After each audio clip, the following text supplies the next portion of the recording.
Hello, Newfield second grade students. This is Miss Harlan, and I'm here to read you the third chapter of Mr. Popper's Penguins. The third chapter is titled Out of the Arctic. What with the excitement of having the great Admiral Drake speak to him over the radio, and his curiosity about the Admiral's message to him, Mr. Popper did not sleep very well that night. He did not see how he could possibly wait to find out what the Admiral meant. When morning came, he was almost sorry that he had nowhere to go, no houses to paint, no rooms to paper. It would have helped to pass the time. "Would you like the living room papered over?" he asked Miss Popper. "I have quite a lot of paper number 88 left over from the mayor's house."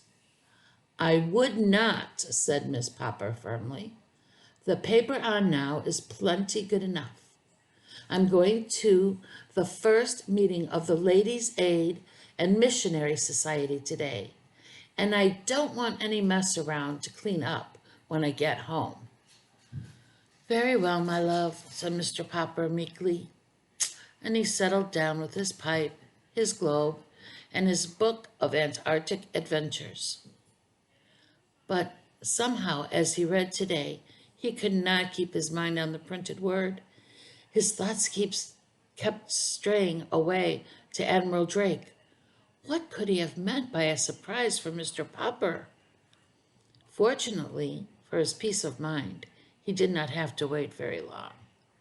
That afternoon, while Mrs. Popper was still away at her meeting, and Janie and Bill had not yet come home from school, there was a loud ring at the front door. "I suppose it is just the postman. I won't bother to answer it," he said to himself. The bell rang again, a little louder this time. Grumbling to himself, Mr. Popper went to the door. It was not the postman who stood there. It was an expressman with the largest box Mr. Popper had ever seen. "Party by the name of Popper live here?" "That's me."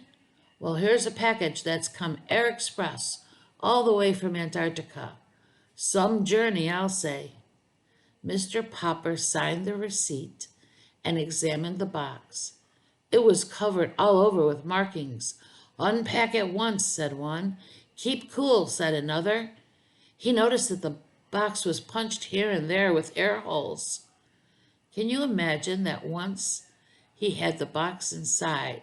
You can imagine that once he had the box inside the house, Mr. Popper lost no time in getting the screwdriver, for by this time, of course, he had guessed that it was the surprise from Admiral Drake. He had succeeded in removing the outer boards and part of the packing, which was a layer of dry ice, when from the depths of the packing case, he suddenly heard a faint "ark." His heart stood still. Surely he had heard that sound before at the Drake expedition movies. His hands were trembling so that he could scarcely lift off the last of the wrappings. There was not the slightest doubt about it. It was a penguin. Mr. Popper was speechless with delight. But the penguin was not speechless. "Ork," it said again, and this time it held his flippers and jumped over the packing debris. It was a stout little fellow with 2.5 feet high. Although it was about the size of a small child, it looked much more like a little gentleman, with its smooth white waistcoat in front and its long black tailcoat dragging a little behind. His eyes were set 2 white circles on its black head. It turned its head from one side to the other, as first with one eye and then with the other it examined Mr. Popper. Mr. Popper had read that penguins were extremely curious, and he soon found out that that was true, for stepping out, the visitor began to inspect the house. It's a nice picture of what was just explained. Down the hall it went and into the bedroom with its strange, pompous little strut. When it or he, Mr. Popper had already begun to think of it as he, got to the bathroom, it looked around with a pleased expression on his face. Perhaps, thought Mr. Popper, all the white tiling reminds him of the ice and snow of the South Pole. Poor thing, maybe he's thirsty. Carefully, Mr. Popper began to fill the tub with cold water. This was a little difficult because the inquisitive bird kept reaching over and trying to bite the faucets with its sharp red beak. Finally, he succeeded in getting the tub all filled. Since the penguin kept looking over, Mr. Popper picked it up and dropped it in. The penguin seemed not to mind. Anyway, you're not shy, said Mr. Popper. I guess you've got sort of used to playing around with those explorers at the pole. When he thought the penguin had had enough of the bath, he drew out the stopper.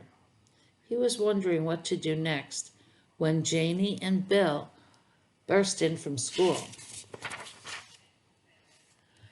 Papa, they shouted together at the bathroom door. What is it?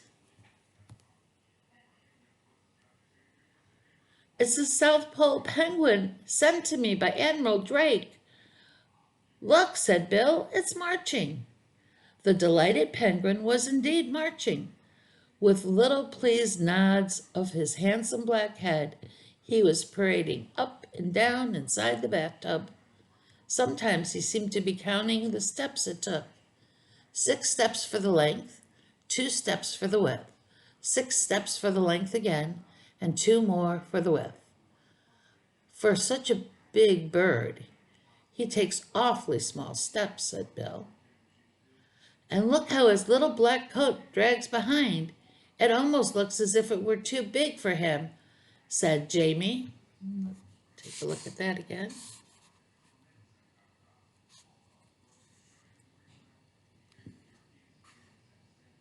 Oh, I've lost my place. But the penguin was tired of marching. This time, when it got to the end of the tub, it decided to jump up the slippery curve. Then it turned and, with outstretched flippers, tobogganed down on its white stomach. They could see those flippers, which were black on the outside like the sleeves of a tailcoat, were white underneath.